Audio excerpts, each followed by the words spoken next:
ಅಂಬೇಡ್ಕರ್ ಹೆಸರಿಟ್ಕೊಂಡು ಸುಳ್ಳು ರಿಜಿಸ್ಟ್ರ್ಗಳ ಟೈಪಲ್ಲೋ ಅಥವಾ ಇನ್ಯಾವನಿಗೋಸ್ಕರನೋ ನಿಮಗೆ ಅಟ್ರಾಸಿಟಿ ಕೇಸ್ಗಳು, ಸುಳ್ಳು ಅಟ್ರಾಸಿಟಿಗಳನ್ನ ಕೇಸ್ ಹಾಕಿ ದುಡ್ಡುಗಳು ರೋಲ್ ಕಾಲ್ ಮಾಡ್ತಾ ಇರೋಲ್ಲ, ದಯವಿಟ್ಟು ಇದನ್ನು ಸ್ಟಾಪ್ ಮಾಡ್ಕೊಳ್ಳಿ. ಒಂದು. ಎರಡನೇದು, ಅಂಬೇಡ್ಕರ್ದಿರೋದು ಯಾವುದೋ ಒಂದು ಜಮೀನಿಗೆ ಬೋಲ್ಡ್ ಹಾಕಿ ಲೂಟಿ ಮಾಡೋಕ್ಕೋಸ್ಕರ ಅಲ್ಲ ಸರ್. ಮೊದಲು ಅದನ್ನು ನಿಲ್ಲಿಸಬೇಕು. ಯಾರ್ಯಾರು ಜಮೀನುಗಳಲ್ಲಿ ಯಾವುದೋ ಜಮೀನಿಗೆ ಹೋಗಿ ಬೋಲ್ಡ್ ಹಾಕ್ತಾರಲ್ಲ, ಅದು ನಮ್ಮ ಗಮನಕ್ಕೆ ಬಂದರೆ ಆ ಬೋಲ್ಡ್ ನಾನೇ ಕಿತ್ತಾಕ್ತೀನಿ. ಮೊದಲು ನಾನೇ ಮುನ್ನೆಲೆಗೆ ಬರ್ತೀನಿ. ನ್ಯಾಯಯುತವಾಗಿ ಯಾರಿಗೆ ಅನ್ಯಾಯ ಆಗಿದೆಯೋ ಅವ್ರ ಪರವಾಗಿ ನಿಂತ್ಕೊಳ್ಬೇಕಾಗಿರೋದು ದಲಿತ ಸಂಘಟನೆಗಳು. ಆದರೆ ದುಡ್ಡುಗೋಸ್ಕರ, ರೋಲ್ ಕಲ್ಗೋಸ್ಕರ ಯಾವುದೋ ದುಡ್ಡು ಕೊಡ್ತಾನೆ ಅಂತೇಳಿ ಇನ್ಯಾವುದೋ ಜಮೀನಿಗೆ ಬೋಲ್ಡ್ ಹಾಕ್ಬಿಟ್ಟು ಯಾರ್ಯಾರು ಕೂತ್ಕೊಂಡಿದ್ರು ಕೂಡ, ಯಾವುದೇ ಬೇರೆ ಜಾತಿಯವ್ರಿಗೂ ಹಿಂಸೆ ಕೊಡ್ತಾ ಇದ್ರು ಕೂಡ, ಸುಳ್ಳು ಅಟ್ರಾಸಿಟಿ ಹಾಕಿದ್ರು ಕೂಡ ಅವ್ರ ವಿರುದ್ಧವಾಗಿ ನಾವು ನಿಂತ್ಕೊಳ್ತೀವಿ. ಈಗ ನಾನು ಕೇಳೋದು ಏನು ಅಂತಂದರೆ, ಯಾರ್ಯಾರು ದಲಿತರ ಮುಖಂಡರಿದ್ರಿ, ಇಷ್ಟು ದಿನ ರಾಜಕಾರಣಿಗಳಿದ್ರಿ, ಬಾಚಿದ್ ಸಾಕು, ನೀವು ಲೂಟಿ ಮಾಡಿದ್ದು ಸಾಕು, ಬ್ಲ್ಯಾಕ್ ಮೇಲ್ ಮಾಡಿದ್ದು ಸಾಕು, ನಿಮ್ಮ ಜೀವನಕ್ಕೆ ಎಷ್ಟು ಬೇಕೋ ಅಷ್ಟು ಮಾಡಿ ಇಟ್ಕೊಂಡ್ಬಿಟ್ಟಿದ್ರಿ, ಇಟ್ಕೊಳ್ಳಿ.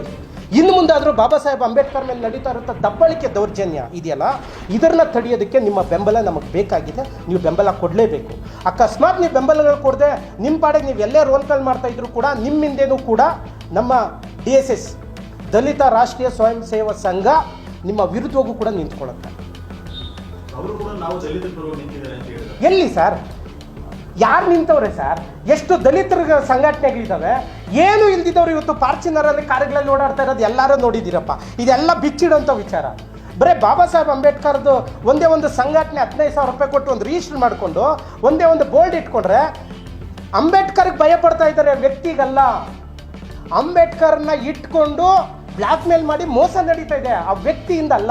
ಈಗ ನಾನೇ ಅಂಬೇಡ್ಕರ್ ಸಂಘಟನೆ ಕಟ್ಟಿದ ತಕ್ಷಣ ಒಬ್ಬ ಕೃಷ್ಣಮೂರ್ತಿ ನೋಡಿ ಭಯಪಡ್ತಿಲ್ಲ. ಬಾಬಾ ಸಾಹೇಬ್ ಅಂಬೇಡ್ಕರ್ ಇದ್ದಾರೆ ಅನ್ನೋ ಒಂದು ಭಯಕ್ಕೆ ಅಲ್ಲಿ ನ್ಯಾಯ ಅವ್ರಿಗೆ ಸಿಗ್ತಿರೋದು. ಆ ನ್ಯಾಯವನ್ನು ಇಟ್ಕೊಂಡು ಮೋಸ ನಡೀತಾ ಇದೆ. ಇದು ನಿಲ್ಬೇಕು ಸರ್.